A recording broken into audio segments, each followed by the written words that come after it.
I was just going into town today, got the bus. It was pretty wet outside. There was a hell of a lot of rain. So much rain that it wasn't actually going into the ground or anything, or the drains were all full or something.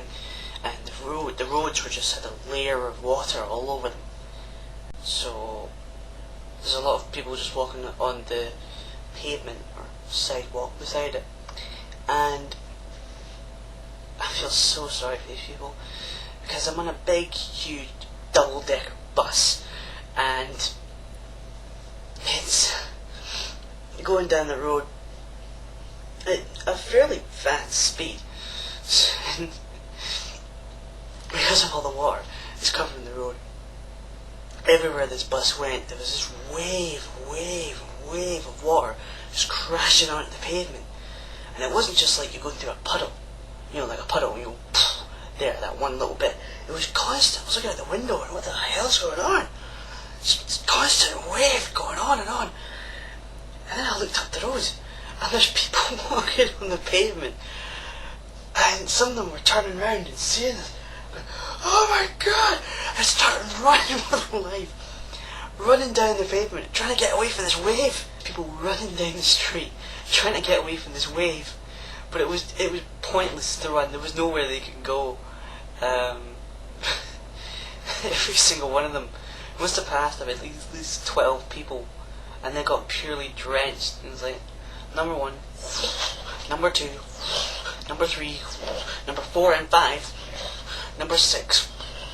But it was quite funny in, one of these, like, it's terrible when it happens, but later on you have a total, like, you laugh so much at it, because it's so, the whole situation is funny, even though you're laughing at someone else's expense. Oh man, that reminds me, I've got to tell you about this.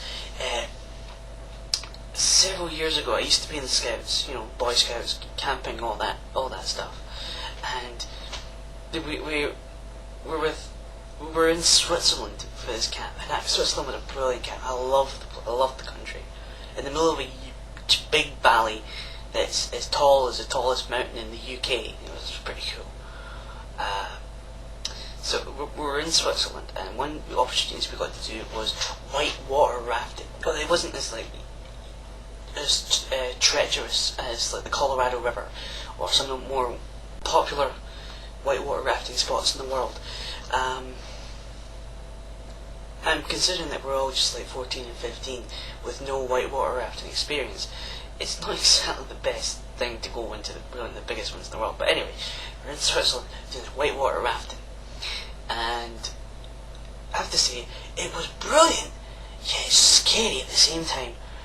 I have to say, you're sitting on this inflatable thing with a paddle, and you're paddling away, and the only thing that's keeping you on this inflated boat is the sheer will of God. There is nothing to stop you from just flying off. But the water was quite treacherous. It had been raining a couple of days before, so it was the water was deeper than it was supposed to be, but it made things a bit more fun. Now, one really funny thing that happened was I was sitting right behind this guy called Erling, and Erling and I were sitting on the right hand side of the raft, and a whole bunch of our friends of ours were on the left hand side. We were going down this turn in the river, and we were heading up to the turn, but there was some weird current shift just before the turn, so the water took a right before it got to the turn, so it forced the raft to turn round and head straight for a wall. And it wasn't just like like the shore bank, it was this just sheer rock in the ground. So we're heading straight towards this rock, so we're paddling away, we're trying to avoid from hitting this thing. It's not working. We're getting closer and closer, and we're getting pretty fast now. So like, oh crap. So we hit the thing, we hit the rock, and everyone was and then we got right back, and I looked up, and Erling was gone. It was as simple as that. I went, where's Charlie? He just completely vanished. Honestly, it might not sound funny, but it was the funniest thing I've ever seen. He just completely disappeared. Then I look, not to the right of the raft, but to the left, which is quite weird because he would have had to gone completely on the air over the raft to get to the left hand side, but he did, and he was floating down the stream. Help! Help! Yeah. So, yeah. That's whitewater rafting for you. It's good fun if you can hold on.